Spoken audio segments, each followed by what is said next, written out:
काय रे, हा असा ढिम्म का बसलाय? काय नाही रे, लोकांना मेहनत न करता फुकट खायची सवय लागली आहे.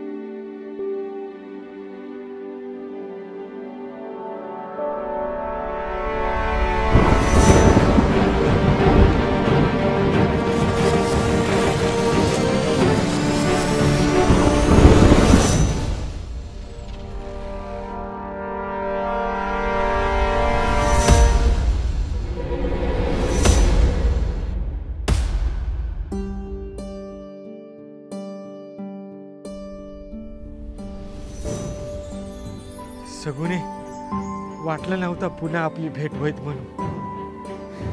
निसर्ग चक्रीवादळाची सूचना मिळताच समुद्रात अडकलेल्या 7003 मच्छीमारांना महाराष्ट्र शासनाने सुरक्षित स्थळी पोहोचवलं.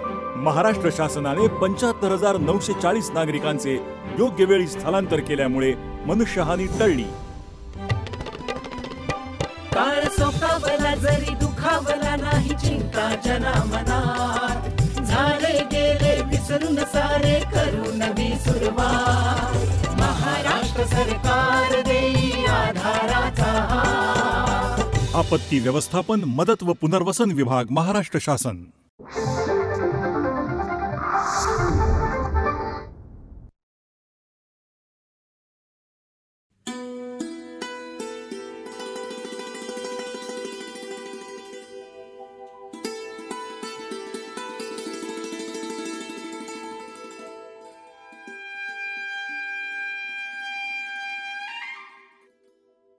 नमस्कार. रयतेचा दरबार या आपल्या कार्यक्रमामध्ये आपणा सगळ्यांचं हार्दिक स्वागत. मंडळी, कसे आहात? एकमेकांची काळजी घेत आहात ना? कारण सध्याचा काळ हा खूप कसोटीचा किंवा कठीण असाच हा कालखंड आहे. कारण सध्याच पावसाने सगळीकडे खूप हाहाकार उडवलेला आहे, खूप नुकसान झालेलं आहे. आणि त्यासाठीच मंडळी, आपण सगळ्यांनी भारतीय हवामान विभाग पावसाच्या संदर्भामध्ये आपल्याला जे जे अंदाज वर्तवत असतं ना, त्याच्याकडे आपण लक्ष द्यायची गरज आहे आणि त्याप्रमाणे आपण कृती करण्याचीही गरज आहे. आणि त्यासाठी आपण एकमेकांना मदत करायला पाहिजे. आपण सगळ्यांनी एकत्र राहायला पाहिजे. आपण सगळेजण जर एकत्र राहिलो ना, तर अशा अनेक संकटांना आपण तोंड देऊ शकतो, हेही लक्षात घ्या. त्यासाठी मदत करा आणि मदत स्वीकारा सुद्धा. कारण विविध पातळ्यांवरून आपल्याला मदत होत असते, पण त्याची सविस्तर किंवा विश्वासार्ह माहिती नसते. अर्थात सरकारी पातळीवरून सुद्धा खूप प्रकारची मदत आपल्याला मिळत असेल. त्याविषयीची जर का संपूर्ण माहिती तुम्हाला हवी असेल ना, तर तुम्ही रयतेचा दरबार ह्या आपल्या कार्यक्रमामध्ये सामील व्हायला पाहिजे. एकमेकांची काळजी घेऊया, एकमेकांना मदत करूया आणि सगळ्यांचं जगणं समृद्ध करूया. त्यासाठीच रयतेचा दरबार.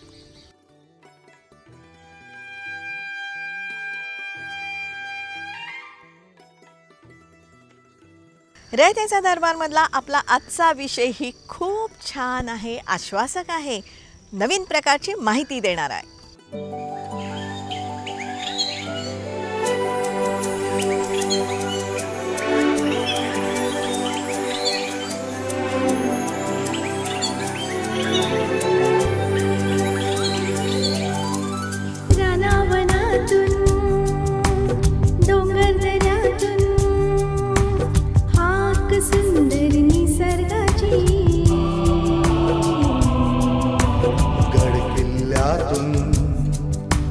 जलदुर्गातून हाक आपल्या इतिहासाची.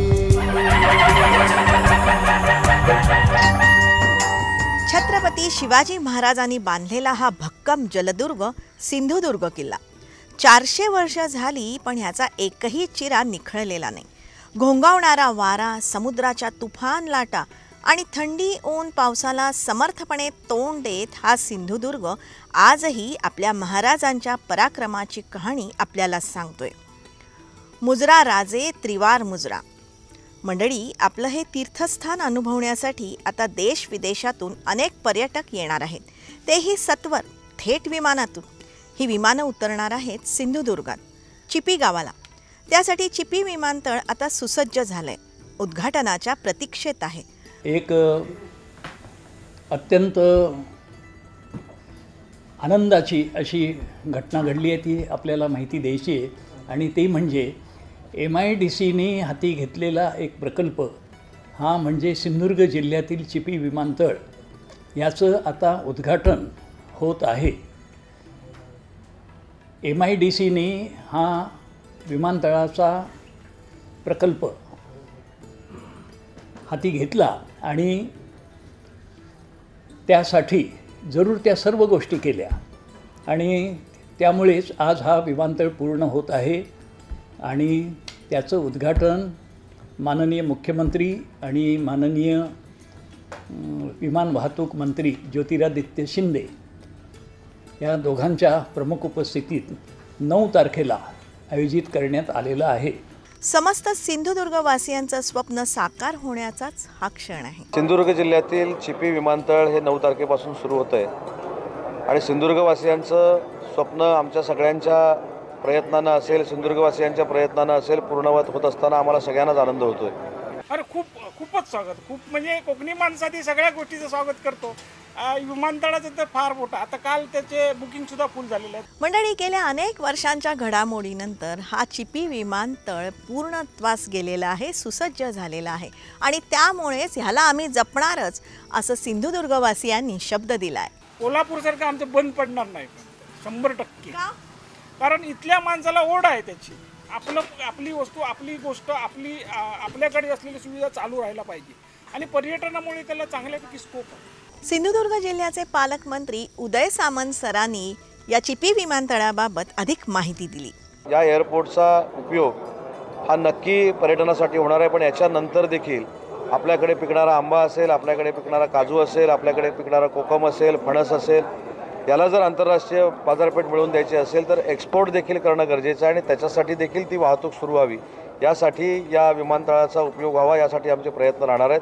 मंडळी, या चिपी विमानतळाचा इतिहास जर का आपण पाहिला ना तर 2009 साली या विमानतळाला मंजुरी मिळाली होती. सर्व परवानग्या मिळाल्या 2012मध्ये आणि 2018मध्ये याचं बांधकाम पूर्ण झालं. 12 सप्टेंबर 2018 गणेश चतुर्थीला इथे मुंबईहून पहिलं विमान उतरलं होतं आणि आता 9 ऑक्टोबरला ह्या विमानतळाचं विधिवत उद्घाटन होत आहे. मंडळी, सिंधुदुर्ग जिल्ह्यात चिपी या गावात हे सुंदर विमानतळ आहे. 275 हेक्टर जमिनीवरती ते पसरलेलं आहे. एअरबस A320 आणि बोईंग 737 ह्या प्रकारची विमानं इथे उतरू शकतात. या विमानतळाची धावपट्टीची लांबी रुंदी 2500 मीटर बाय 45 मीटर आहे, जी अजून 1000 मीटरनी वाढू शकते. एका वेळी 400 प्रवासी सांभाळण्याची क्षमता ह्या विमानतळाची आहे. आज फक्त दिवसभरासाठीच हे विमान सुरू राहणार आहे, कारण अजून नाईट लँडिंगची व्यवस्था आणि त्याची परवानगी विमानतळाला मिळालेली नाही. पण भविष्यामध्ये 6 महिन्यात ही सगळी सेवा पूर्ववत झाल्यानंतर नाईट लँडिंग असेल किंवा आंतरराष्ट्रीय विमानतळ करण्याच्या दृष्टीने असेल, आम्ही सगळे मिळून प्रयत्न करणार आहोत. मंडळी, या चिपी विमानतळासाठी MIDC म्हणजे महाराष्ट्र राज्य औद्योगिक विकास महामंडळाची नोडल एजन्सी म्हणून नियुक्ती करण्यात आली होती. MIDCच्या शिरपेचात एक मानाचा तुरा या निमित्ताने खोवला जातोय असं म्हटलं पाहिजे. आणि यासाठी MIDCने 286 हेक्टर एवढी जमीन संपादित केली आणि हे भूसंपादन करून त्यावर विमानतळासाठी प्रस्ताव मागवण्यात आले आणि त्यामध्ये IRB Sindhudurg airport private limited, IRB Sindhudurg airport private limited ह्या ठेकेदारांना हे काम त्याच्यातून निवडून देण्यात आलेलं आहे. मंडळी, या चिपी विमानतळाचा इथल्या उद्योग क्षेत्राला आणि पर्यटन क्षेत्राला भरपूर फायदा होणार आहे. होईल, बऱ्यापैकी फायदा होईल आम्हाला प्रोडक्टचा. कोकणातले जे आयटम आहेत, साधारण कोकम, आंबा, काजू आणि नारळापासून बनणारे इतर पदार्थ हे ते आपलेच कस्टमर आहेत आणि इथली चव ही आणखी कुठे मिळत नाही असं सगळ्याकडे असा प्रोपगंडा झालेला आहे आणि ती गोष्ट एकदम सत्य पण आहे. इकडची चव आणि कुठल्याच भागामध्ये मिळत नाही. इकडचा जो काजू आहे तो जागतिक कीर्तीचा कोकणातला काजू आहे, तो सर्वसामान्य काजू नाही. कारण काजू घरात समजा बाहेरचा काजू, पण मुंबईवाल्यांना हा प्रकार समजत नाही, कोकणवासियांना हा प्रकार खरा समजतो. त्यामुळे ह्याला प्रीमियम साधारण किलोला 100 रुपये फिनिश गुड्सला म्हणजे तयार मालाला जास्त मिळतं आणि लोक आनंदाने त्याचा स्वीकार करतात. वास्तविक चिपी विमानतळ हे आमचं मालवणवासियांचं म्हणजे मालवणी माणसाचं स्वप्न आहे आणि ते स्वप्न हे तुम्हाला माहीत आहे. म्हणजे ते स्वप्नासाठी मालवणी माणूस काही करतो. वस्तुस्थिती अशी आहे की चिपी हे जे भाग जो आहे तो मुळात समुद्रकिनारी आहे. जरी उंचावर असला, सपाटीला असला तरी त्याला मालवण अत्यंत जवळ आहे, तारकर्ली अत्यंत जवळ आहे. त्यामुळे पर्यटक जो येईल तो डायरेक्ट समुद्रकिनाऱ्यावर येईल, जेणेकरून त्याचा फायदा पर्यटकाला म्हणजे त्या तारकर्ली हा जो भाग आहे सिंधुदुर्गात फार गोव्यापेक्षाही चांगल्या प्रकारची पर्यटन स्थळं आहेत.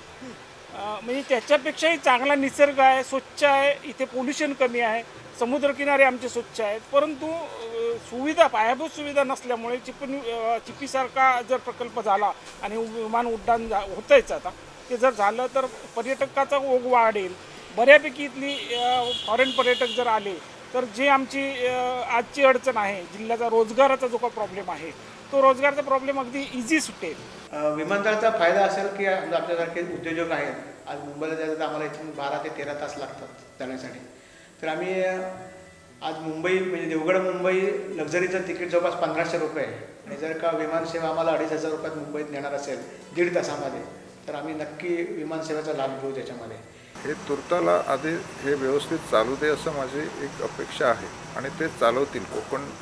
कोकणातले लोक हे खरोखरच त्या दृष्टीने योग्य ते पाऊल उचलतात. तिकडे कारखाने पण आणखी होऊ शकतात वेगवेगळ्या प्रकारचे, कारण आतापर्यंत काय झालं, मार्केट दुसरीकडे आहे, त्याच्यासाठी विमानसेवा का कार्गो सेवा नसल्याकारणाने लोकांनी कारखानेच दुसऱ्या भागात प्रस्थापित केलेले आहेत.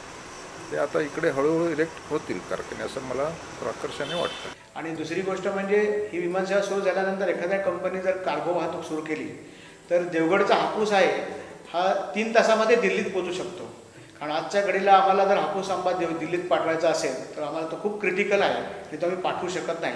आणि नुसतं दिल्लीच नाही की भारतामधल्या कुठच्या ह्याच्यामध्ये जाऊ शकेल तो त्या सिस्टीममधनं. तर आमची एक आशा आहे त्याच्यामध्ये की ही जर विमानतळ सुरू झालं तर अशा कुठच्या कंपन्या पुढे येतील आणि इथे स्थानिक पातळीवरती म्हणजे विशेष करून सिंधुदुर्गमध्ये आंबा आणि मासे हे 2 मोठी उत्पादनं आहेत. ही ओरिजिनल लोकांना लांब दूरपर्यंत मिळू शकते. चिपीमुळे पर्यटक येतील. आजपर्यंत म्हणजे बाहेरचे पर्यटक त्या मनाने कमी येत होते आमच्याकडे, परंतु चिपीच्या विमानतळामुळे इंटरनॅशनल पर्यटक जरी ते आले तर परकीय चलन या जिल्ह्यासाठी म्हणजे आज आंब्याच्या रूपाने आम्ही पर्यटन चलन देतो शासनाला, पण उद्या पर्यटनाच्या दृष्टीतून सुद्धा आम्हाला शासनाला हातभार लावता येईल. किंवा तुमच्या इथलं प्रोडक्ट आहे उत्पादनं ती परदेशापर्यंत दिल्लीपर्यंत पोहोचू शकते. कार्गो सुरू झाला. आता मुद्दा असा आहे की आम्ही आंब्याचे बाय प्रॉडक्ट जे आहे, काजूचं बाय प्रॉडक्ट जे आहे, फॅक्टऱ्या बरेच आमच्याकडे आता झाले, छोट्या फॅक्टऱ्या आहेत. परंतु प्रॉब्लेम असा आहे की एक्सपोर्ट ज्या करायच्या ज्या गोष्टी आहेत आमच्या ते एक्सपोर्ट होताना प्रॉब्लेम येतो आमच्याकडे. म्हणजे आता आंबा जो आहे तो आंबा आज अशी परिस्थिती आहे आंब्याची की पिकं फळ आम्हाला इथून डायरेक्ट एक्सपोर्ट करता येतं, पाठवता येतं. म्हणजे आम्हाला कच्चाच माल इथून पाठवावा लागतो जो मुंबईत गेल्यानंतर पिकतो आणि नंतर मग त्याचं ग्राहकाला मिळतो. तो जर आम्ही इथे पिकवला तर नैसर्गिकरित्या तो पिकेल आणि नैसर्गिकरित्या पिकलेला माल ग्राहकाला मिळेल. अशा प्रकारची ह्या विमानतळामुळे आपली सोय होईल, कारण तो 1-1.5 तासात पोचेल.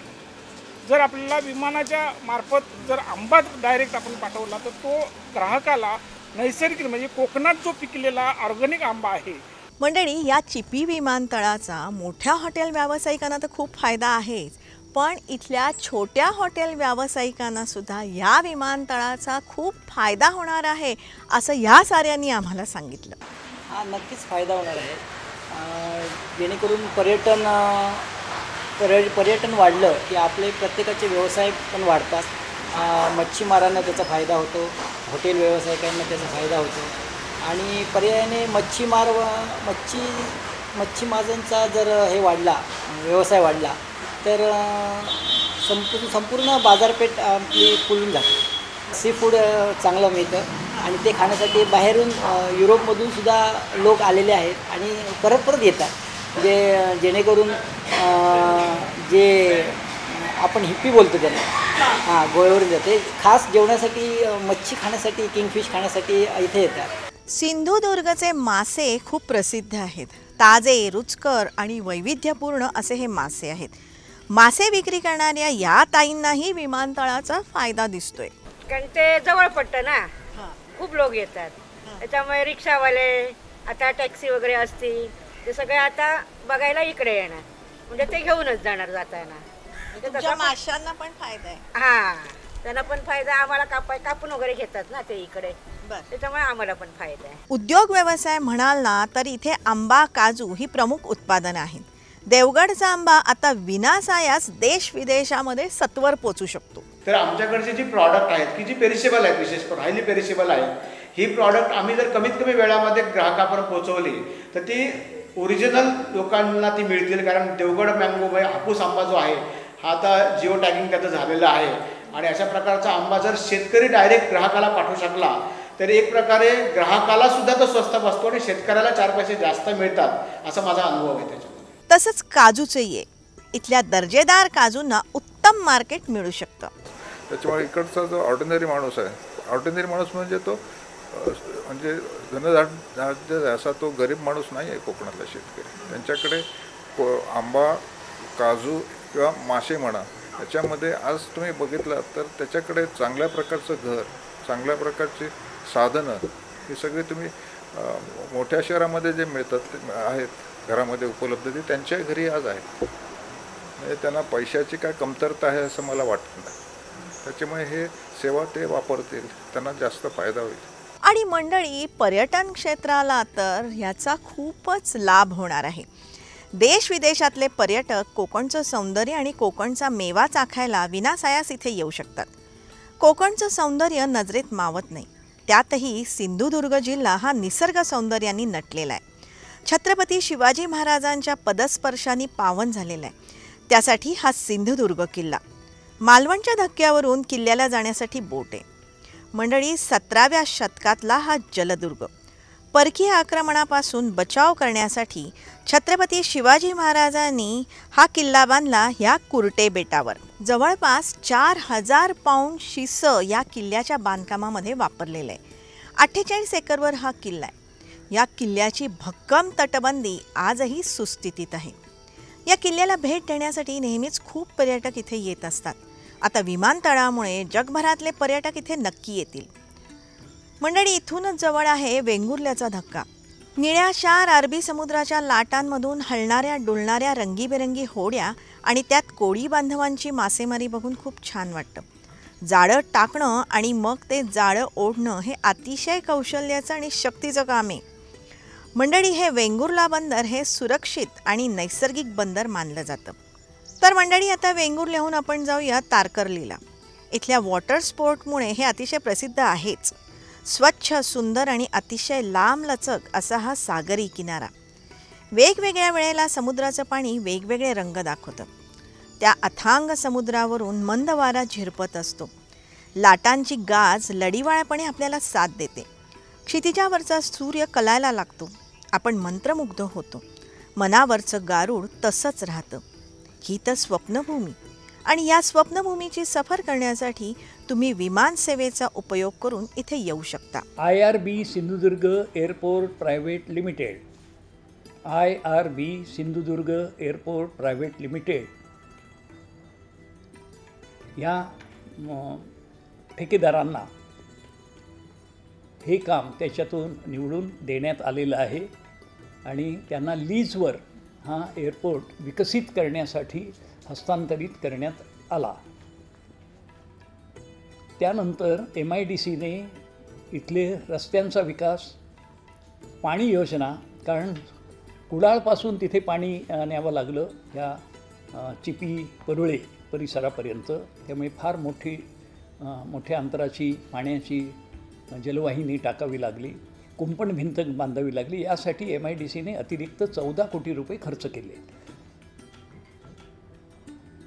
आणि एकंदर प्रकल्पाचा खर्च 520 कोटी रुपये एवढा या कंपनीने, म्हणजे IRB Sindhudurg airport private limited या कंपनीने केलेलं आहे आणि ती कामं सगळी पूर्ण झाली. त्यानंतर एअरपोर्ट ऑथॉरिटी ऑफ इंडिया आणि DGCA ह्या ज्या 2 यंत्रणा आहेत त्यांच्याकडून सर्व तऱ्हेचे परवाने प्राप्त करण्यात आलेले आहेत.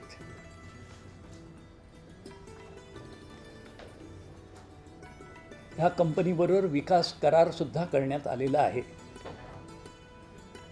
आणि त्यामुळेच आता सिंधुदुर्गवासियांना अनेक वर्षांपासून प्रतीक्षा होती की ह्याचं कधी हे सुरू होणार हा चिपी विमानतळ. तर तो सुदिन आता उगवतो आहे आणि कालच माननीय मुख्यमंत्री आणि नामदार ज्योतिरादित्य सिंधिया यांची चर्चा झाली आणि दोघांच्या चर्चेतून 9 तारखेला हे उद्घाटन करायचं ठरलं आणि त्यामुळे खरोखरच MIDCचं एक महत्त्वाचं पाऊल या निमित्ताने पडलेलं आहे. त्याबद्दल मी या ठिकाणी समाधान आणि आनंद व्यक्त करतो. आज फक्त दिवसभरासाठीच हे विमान सुरू राहणार आहे, कारण अजून नाईट लँडिंगची व्यवस्था आणि त्याची परवानगी विमानतळाला मिळालेली नाही. पण भविष्यामध्ये 6 महिन्यात ही सगळी सेवा पूर्ववत झाल्यानंतर नाईट लँडिंग असेल किंवा आंतरराष्ट्रीय विमानतळ करण्याच्या दृष्टीनं असेल, आम्ही सगळे मिळून प्रयत्न करणार आहोत आणि म्हणून पुन्हा एकदा 9 तारखेला हे जे विमानतळ विमानसेवा सुरू होते त्याबद्दल मी सिंधुदुर्गवासियांना शुभेच्छा देतो आणि विशेषतः माननीय मुख्यमंत्री महोदयांना धन्यवाद देतो. या स्वप्नभूमीचं सौंदर्य असंच बहरत राहो आणि ह्या सौंदर्याचा आस्वाद देण्यासाठी इथली विमानसेवाही अशीच बहरत राहो ही शुभेच्छा. चिपी विमानतळाच्या या उद्घाटनाच्या शुभप्रसंगी रयतेचा दरबार आणि साऱ्या जनतेतर्फे चिपी विमानतळाला लाख लाख शुभेच्छा. त्याच अनुषंगाने मंडळी, चिपी विमानतळाची संपूर्ण माहिती सांगणारा आणि चिपी विमानतळामुळे ह्या परिसरावरती जे सकारात्मक परिणाम होत आहे त्याची माहिती सांगणारा आपला आजचा एपिसोड तुम्हाला कसा वाटलं हे तुम्ही जरूर आम्हाला कळवा. या पुढच्या एखाद्या भागामध्ये चिपी विमानतळाच्या बाबतीतली इतर जी सविस्तर माहिती आराखडे आहेत त्या बाबतीतली सविस्तर माहिती आपण पुढच्या एखाद्या एपिसोडमध्ये नक्कीच करून घेऊया. आणि त्या बाबतीत तुमच्या काही सूचना असतील ना तर तुम्ही आमच्यापर्यंत जरूर पोचवू शकता. त्यासाठी आमचा ईमेल ID आहे rayatechadarbar@gmail.com. जरूर आमच्याशी संपर्क साधा. त्याचबरोबर रयतेचा दरबार नावाने आपलं YouTube चॅनल आहे, तेही तुम्ही सबस्क्राईब करा आणि हे जे सगळे एपिसोड आहेत हे त्या YouTube चॅनलवरून तुम्ही नक्कीच बघू शकता. त्यासाठी रयतेचा दरबार हा कार्यक्रम आम्ही प्रसारित करत असतो दर सोमवारी संध्याकाळी 7:30 वाजता सह्याद्री वाहिनीवरून. हाच एपिसोड आम्ही पुनःप्रसारित करत असतो दर शनिवारी सकाळी 8 वाजता सह्याद्री वाहिनीवरून. आणि ह्या वेळेचे हे जे सगळे एपिसोड आहेत ना हे तुम्ही लाईव्ह बघू शकता सह्याद्री वाहिनीच्या फेसबुक पेजवरून आणि सह्याद्री वाहिनीच्या YouTube चॅनलवरून. त्यासाठीच मंडळी जास्तीत जास्त संख्येने आपल्या या रयतेचा दरबारमध्ये आपण सर्वांनी सामील व्हावं. त्यासाठीच एकमेकांची काळजी घेऊया, एकमेकांना मदत करूया आणि सगळ्यांचं जगणं समृद्ध करूया. त्यासाठीच रयतेचा दरबार.